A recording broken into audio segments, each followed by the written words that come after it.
SolidWorks Simulation offre la possibilité de réaliser des études sur des assemblages. Il est possible, à partir d'une nouvelle étude statique, de vérifier notre modèle.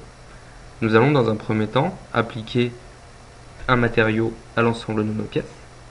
Nous allons pour ça utiliser la bibliothèque de SolidWorks. Et ensuite déterminer un contact entre les différents éléments.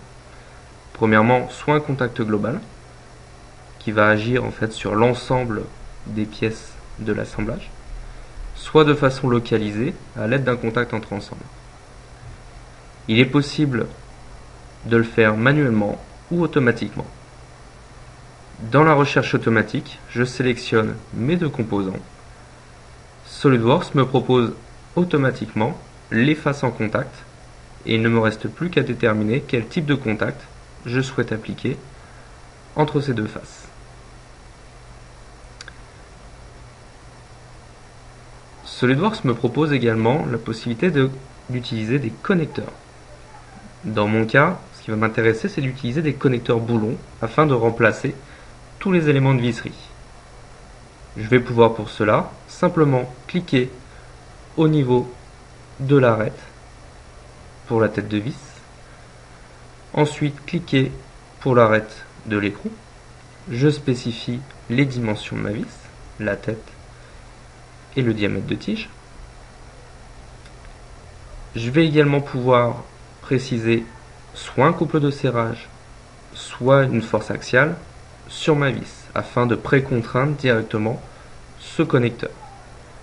Une fois tous ces éléments renseignés, je valide mon connecteur et reproduis ces différentes étapes sur le reste de mon modèle. Donc je reviens sélectionner mon arête de la tête de vis, l'arête de mon écrou et je valide.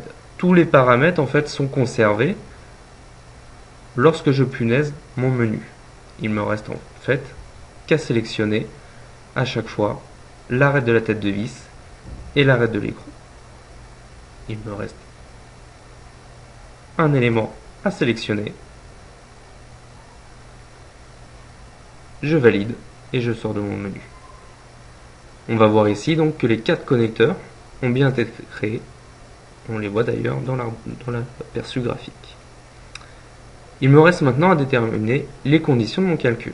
Donc, premièrement, je vais déterminer les déplacements imposés.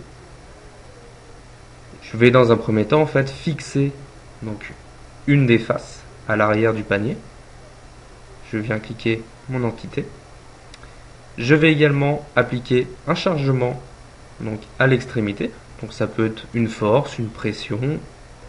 Dans notre cas, on va s'appuyer sur une force. J'oriente mon entité. Je choisis donc ma direction et je renseigne l'intensité de ma force. Une fois tous ces paramètres renseignés, il ne me reste plus qu'à partir dans la partie exécution. Donc je vais dans un premier temps réaliser un maillage sur lequel je vais pouvoir déterminer plus ou moins de précision. Une fois le maillage réalisé, je n'aurai plus qu'à exécuter mon analyse.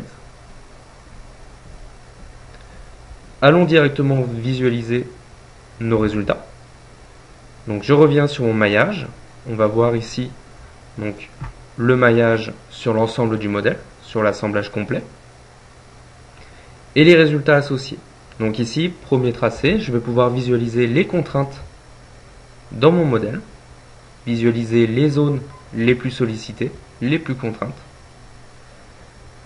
Je vais pouvoir également visualiser tout ce qui concerne les déplacements, savoir de combien de millimètres mon panier va se déplacer sous tel effort.